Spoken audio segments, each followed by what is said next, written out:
સુરતના ઉધા વિસ્તારમાં આવેલી એક સોસાયટીની શેરીમાં પસાર થતો એક યુવક પહેલા મોપેડ પર બેસેલી એક છોકરીની છેડતી કરે છે.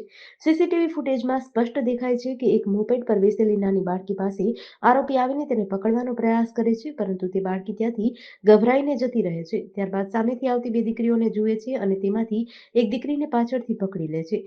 દીકરી જેમ તેમ કરીને પોતાને છોડાવે છે અને પોતાની અન્ય બહેનપણી સાથે ગભરાઈને મૂંઝવણમાં જતી રહે છે. જાહેરમાં 5 ફૂટના અંતરે જ બે છોકરીની છેડતી થયાનો વિડીયો સોશિયલ મીડિયામાં વાયરલ થતા આરોપી સામે ફિટકારની લાગણી વસી છે. બીજી તરફ મહિલાઓની સુરક્ષા લઈને પણ સવાલો ઉઠ્યા છે.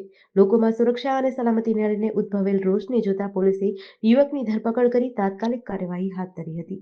હાલમાં જ ઉધનામાં એક સીસીટીવી વાયરલ થયો હતો કે જેમાં બે નાની દીકરીઓની છેડખાની કરતો એક વ્યક્તિ નજરે ચડ્યો હતો.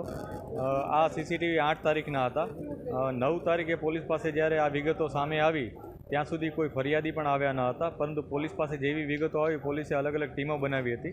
આ બનાવ અનુસંધાને પોલીસે 60થી વધુ પોલીસ કર્મચારીઓની ટીમો બનાવી, જેમાં ઉધના પોલીસ સ્ટેશનની સર્વેલન્સ ટીમ, ઝોન 2ના 5 પોલીસ સ્ટેશન્સ, આ ઉપરાંત સુરત શહેરની ક્રાઇમ બ્રાન્ચ પણ કામે લાગી હતી અને બધાએ એક ટીમ થઈને જે કામગીરી કરી, જેના પરિણામ સ્વરૂપે અમે આરોપીને ઝડપી પાડ્યો છે. આરોપીનું નામ નઈમુદ્દીન ઉર્ફે અરમાન અબ્દુલ જબ્બાર છે. પોતે ઊનનો રહેવાસી છે. 19 વર્ષનો છે આરોપી.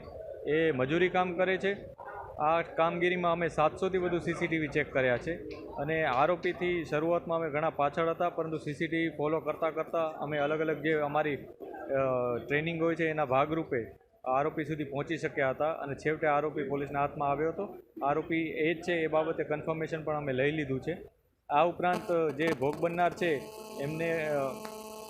એમની પાસે આસપાસ જે લોકો આ ઘટનાને નજરે જોનાર હશે એમની પણ અમે તપાસ કરીશું, જેથી આ જે આરોપી છે એના વિરુદ્ધ સારો એક કેસ તૈયાર થઈ શકે, એને કાયદાકીય પ્રક્રિયા મારફત કડકમાં કડક સજા અપાવી શકે એ પ્રકારનો પ્રયાસ પોલીસનો રહેશે. જે આરોપી છે એ મજૂરી કામ કરે છે, છેલ્લા 2-1 વર્ષથી સુરતમાં રહે છે અને અત્યારે કઈ જગ્યાએ કામ કરે છે એ પણ તપાસી રહ્યા છીએ. અગાઉ ક્યાં હતો એ પણ તપાસી રહ્યા છીએ. એ ઊન પાટિયામાં પાસેનો જે એરિયા છે ત્યાં રહે છે. એ અહીંયા શું કરવા આવ્યો તો એ જ અમે તપાસી રહ્યા છીએ. હજી આરોપી અમારી પાસે આવ્યો છે. ઇન્ટ્રોગેશન હવે વધારે ડીપલી કરશું, ત્યારે જ ખ્યાલ આવશે કે ખરેખર શું કામગીરી કરે છે. GDC ન્યૂઝ સાથે સુનિલ ગાજાવાલા, સુરત.